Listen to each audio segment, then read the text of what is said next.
The views and opinions expressed by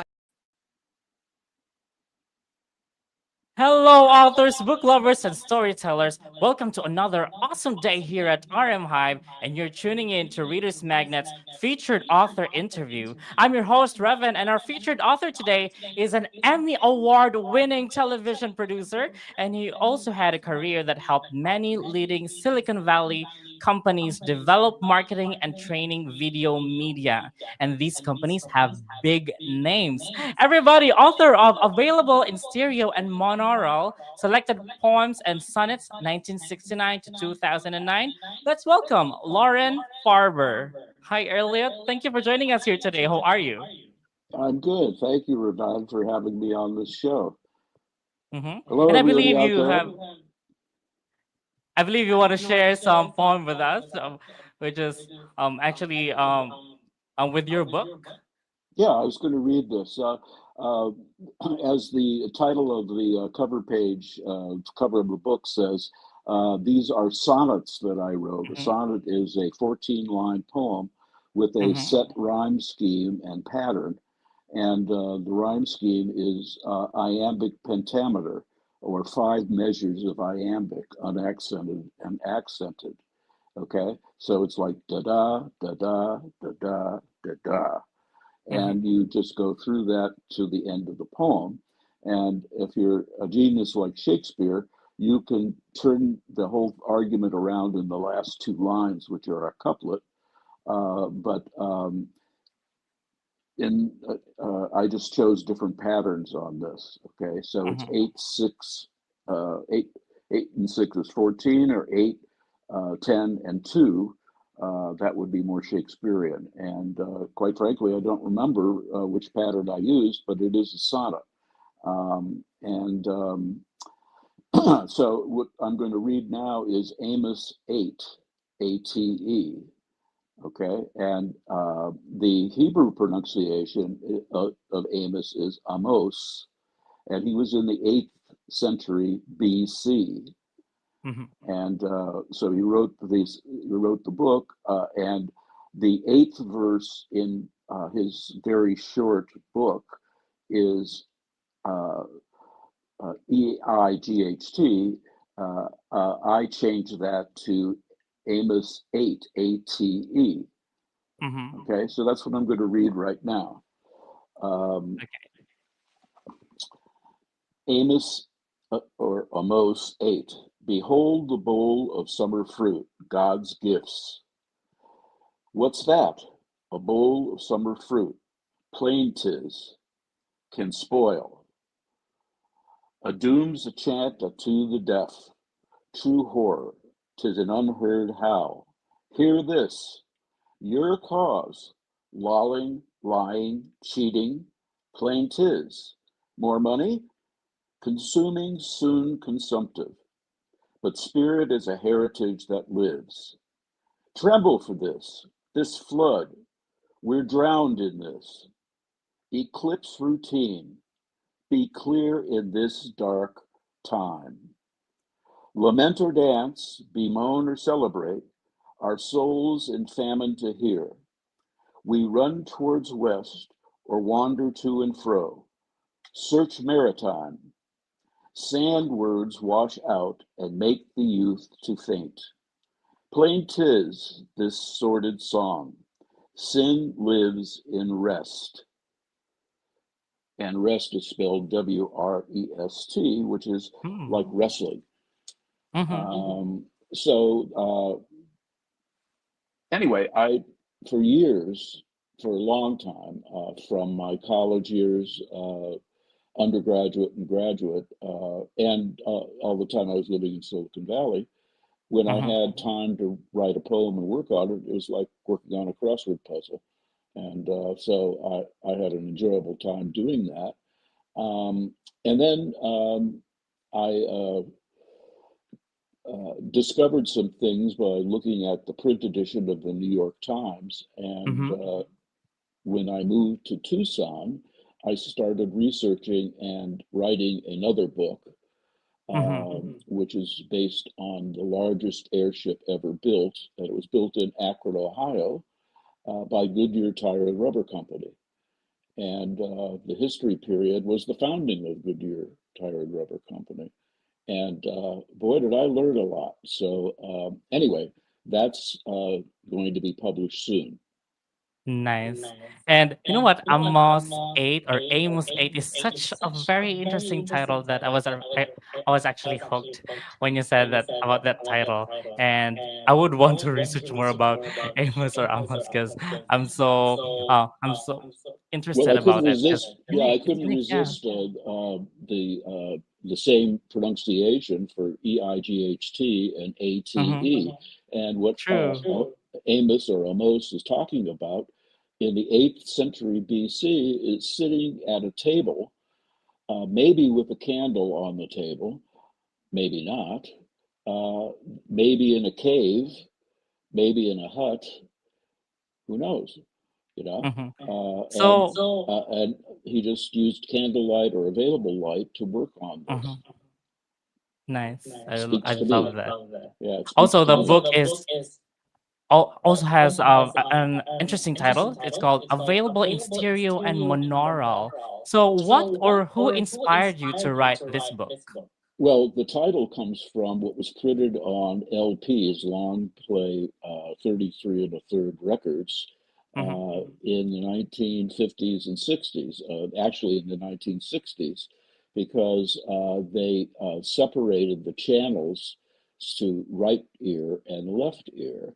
And to hear that, you had to buy a stereo player with a different needle in it, and the needle could separate the channels. But they also wanted people to buy the record and not have to buy a record player to listen to it. So that's where it comes from. It can play monaural, which is left and right channel Mm-hmm. are the same, or stereo. Left channel is your left ear, right channel is your right ear. And that persisted for about 6 years. And then people bought stereos, or actually changed to the internet. So think of Mm-hmm. all the changes that we've had. And I was fortunate enough to live in Silicon Valley and to work with a lot of the companies there. Um, and and that's where I won my Emmy. Mm-hmm. So that was a lot of fun. Nice. So, by the way, for all our viewers out there, Lawren Farber actually said he won an Emmy, and you can actually see it in the background right there. So Yeah, that Emmy award 1988, right there. 1989, and that's how they split the Yes, Emmys. 19. And the Emmys are judged by a market that's the same size as the market that the broadcast was made. And that was Mm-hmm. the San Francisco market at the time. Silicon Valley hadn't grown bigger than San Francisco as a media market. So it was a San Francisco based station, and they sent it to Cleveland, Ohio, to be judged. And Mm-hmm. that was the market that I grew up with, and also the market that my college years were. I went to Case Mm-hmm. Western Reserve and Kent State University. And so I listened to that channel for years and years, and knew the broadcasters. And then I worked in that. So I had to talk with many of them or their TV stations. So it was Mm-hmm. great. I had a good time. Mm-hmm. So, with you being an Emmy award-winning television personality or television producer and working at Silicon Valley, when did you first realize that you wanted to be a writer? Oh, I probably realized that in junior high school. And Mm-hmm. so I worked on the school newspaper and the journalism department, and that was junior high school. That's where they started separating Mm-hmm. you from being in the same classroom all year round to moving from room to room. And one period I would be in the room that was putting the newspaper together. Mm-hmm. And so that's where I first got interested in it. And in the 60s, they came out, Mattel came out with a printer that was basically a printing press. And you could do like 8.5 by 11 newsletters, but Mm-hmm. you had to set the type like a a lead uh, a lead line. Okay, it's individual letters that are put together backwards and upside down, so that when they're Mhm. printed on the press, you can see something. And so I would do newsletters for different organizations and things like that. It was a lot of fun. And I had a big house in the basement. And, the basement was finished, and I could do all that stuff. Mhm. Um, so that's where the bug was started. And then, as I said, through undergraduate and graduate school, I moved into those circles. And Mhm. so Case and Western Reserve merged my sophomore year, and that made sense. They were right across the street from one another in Cleveland, Ohio. And it they both were competing with one another for grants from the government. So it was a Mhm. lot easier to just merge and not compete against yourself for the money that's True. coming across the street. So I did that, and I was active. I had a radio show on a closed circuit radio station. Uh, Boy, that was a sweatshop because nobody was listening to that online because nobody knew that Mhm. it was online. And that lasted for me for about 2 months, and I just got tired of talking to myself. So I said, I'm not going to do this anymore. Now I talk to myself all the time saying, what did I have for breakfast? So Yeah. here we are. I can totally relate to you. Yeah, So I everybody talk to can. myself and I write them. Yeah. So Yeah, I've actually noticed in the title, just 1969 to 2009. So I believe there's a lot of poems there that you've been writing since these times. yeah, they're all sonnets. I think Yeah. maybe one or two that are not, but uh, I think they're a fun read. So there's a Yeah. lot of other titles that are in there. Uh, the other one that I was going to read was called Giacometti's Dog. Mm-hmm. And Alberto Giacometti is perhaps the greatest artist in Europe uh, from the 19th century. Nice. No, the 20th century. So um, so that Mm. was I lost my train of thought. Somebody said they'd like to read the book. I like that. True. So I got distracted there. So anyway, um, Yeah, uh, so some of the comments actually said, "Hello, Lauren. I'd love to read your book. It sounds really interesting. It is interesting, Catherine. You can get okay, his yeah, book on Amazon and thanks Barnes so and much getting Noble." me back on track. And so, yeah, it's I enjoyed writing all of that, and I was a different person to personality then.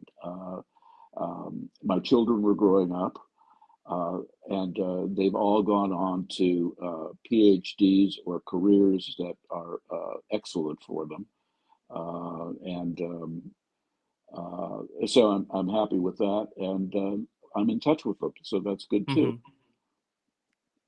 So, what inspired the idea for your latest work? My latest work is called The Akron Over Manhattan, Mhm. and it was based on, I subscribed to the paper edition of the New York Times for years. And in the bottom right hand corner is a picture of the USS Akron, the largest airship ever built to this day, also known as a Zeppelin. And Mhm. I read that every day, and I saw that picture, and I knew it was the USS Akron, but I didn't Mhm. know anything about the history of it until I moved to Tucson and decided that I was going to use half of the day every Mhm. day to do research on this because of the things that I uncovered just by looking up the information online. The New York Times was using that photograph to sell their entire library of Mhm. images. They had some big images there from lots of magazines, but mostly from the New York Times. And the more I read, the more I was just saying, "Oh my goodness!" One of the things that sold the book for me is that for every Ford produced by Henry Ford in 1910, or Model Mm-hmm. T, uh, it came 5 tires produced in Akron. Can you say Boomtown? And the players in Akron were Goodrich, they were the first ones there, and Mm-hmm. Goodyear, and later on Firestone. And so they're all active now, but none of them are building tires in Akron, I think, except Goodyear. They may be. But most of them have moved out to other states that weren't as expensive to operate.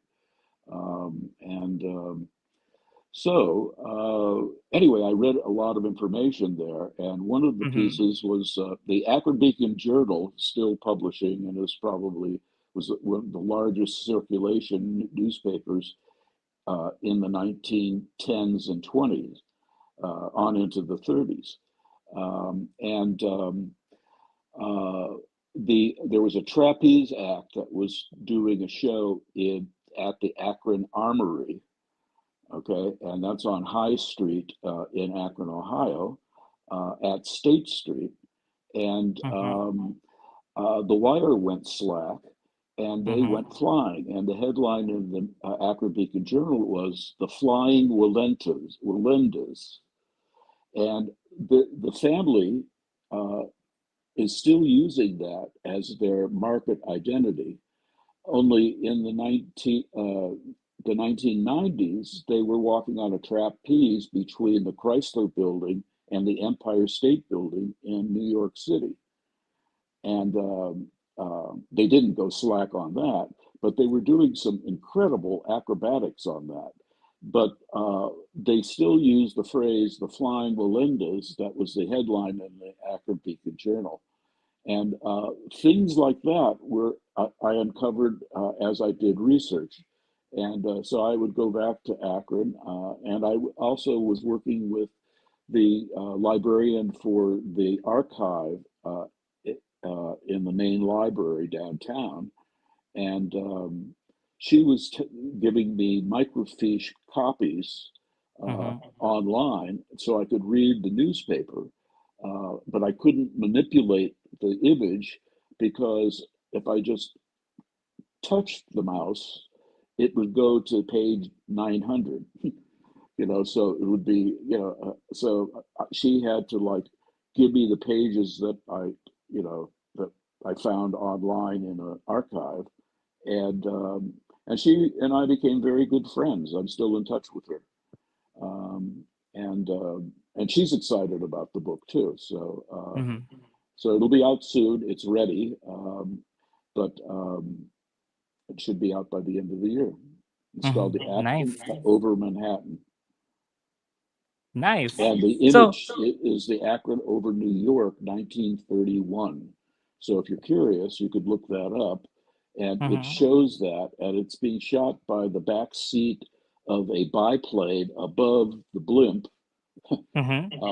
And below is the southern end of Manhattan. And all along Wall Street are longshore wharfs getting materials from Asia that are being shipped. And in the 1930s, they moved those wharfs to New Jersey. Bigger sound, like the Long Island Sound. So, Mm-hmm. so anyway, that all changed. But Akron, because they were the rubber capital of the world, and Mm-hmm. still known as that, they got to build the blimp. That's why it's accurate over Manhattan. Right. Ni- And And the book you and know the what? image is called "The Akron Over New York, Uh-huh. 1931." So if you look that Yes. up, you'll see what the image looks like. Nice. So by the way, you know what, Lauren, you're actually one of these poets that people actually should watch out for. So can you share a bit about yourself and your journey as a writer? Sure. Thanks for asking.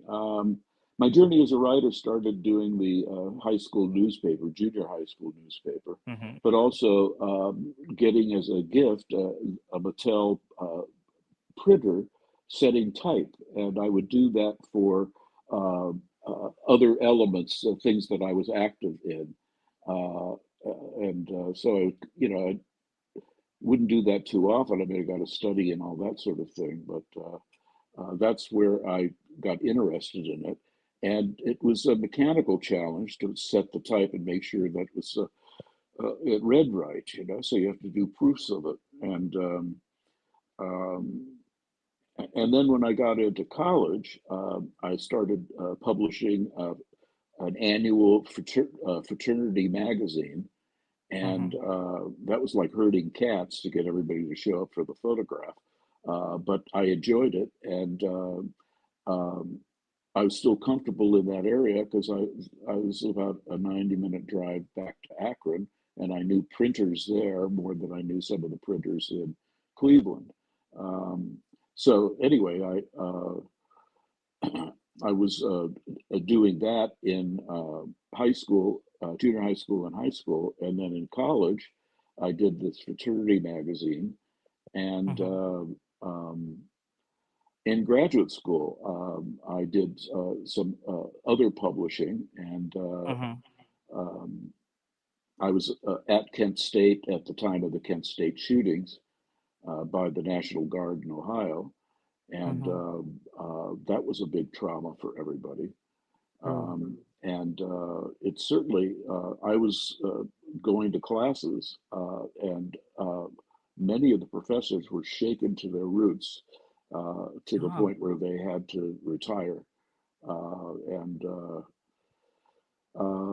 it's a scary, it's a scary time, and we're in them again. Um, and so, and so is Cebu. So, so that poem, Amos 8, uh, Mm-hmm. reads pretty well for today. True. And right now, Lauren, I'm going to give the spotlight to you. I want you to share with us your book, where we can find it, and share. I believe you want to share another material from your book as well, or from your works as well. From the poetry book? Yeah, sure. The floor Sure. is yours. You can share anything. Okay, so the other poem is Giacometti's Dog. And I think I showed you an image of it, or it came up. Mm-hmm. Yes, I did. All right. So Alberto Giacometti saw this dog, late 40s, witnessed him. Quote, "It's me, myself, right in the street, like that. I was the dog," end quote. Transcendent, carnal, canine thinking self. His bloodhound knuckles scrabbling in the street, one frozen moment, soon to be embronzed. Forever image, kinesthetic, fleet, his nose to ground, parentheses, desire, end parentheses, is determined. He equals sign dog, as art, parentheses, and artist, parentheses, end, fills one gaze. His mind and eye invite his hand, inspire. The forge, paren, the fire, end paren, to bronze that dog's desire. It dashes through your mind and fills that place. For Giacometti's art within your brain, his time, paren, not yours, end paren, that day appears again. So I can show this to you. Mm-hmm. Nice. I think you can read that. Yeah. Well, actually, it's backwards, so you can't read it. Yeah. Can you? Sorry. Got to By buy the the book. way, you're right. You're right. You actually write amazing titles, and I was Giacometti's dog. Was that Giacometti's dog? Well, that's he saw this dog in the street running in, next to the curb, and he felt this identity with the dog. Yeah. And I really so love the that's what line. and I read about that in uh, this book, Alberto Giacometti. It's a backwards Hmm. also. Um, and there's the dog. Yeah. Okay, so you can see that, and that's a bronze. Okay, and Giacometti did a lot of bronzes. You can see this one over here. Um, and they were always like stick figures cast in bronze, and they always had a gray patina on them. But this image appealed to me because I'm a dog lover. So Hmm. I've had one all my life, so except the college years. Um, but Yes. And but what struck me when raising you my read kids, I that, had dogs, and it was great. yeah. What struck me when you read the sonnet is that I was the dog. I love it. I love that line actually. And then you said you're a dog lover, and I believe yes, you have a dog right there. So say hi for me to your She just dog. had some growths removed by the veterinarian on Monday, and Hmm. she's sleeping somewhere in the house. I think Hmm. on my bed probably, um, and it's just as well. I don't want to show her patches. So and she's doing okay. She's doing well and listening to me. Nice. And your book, available in stereo and monaural, is available on Amazon and Barnes and Noble, correct? I believe so. Yeah.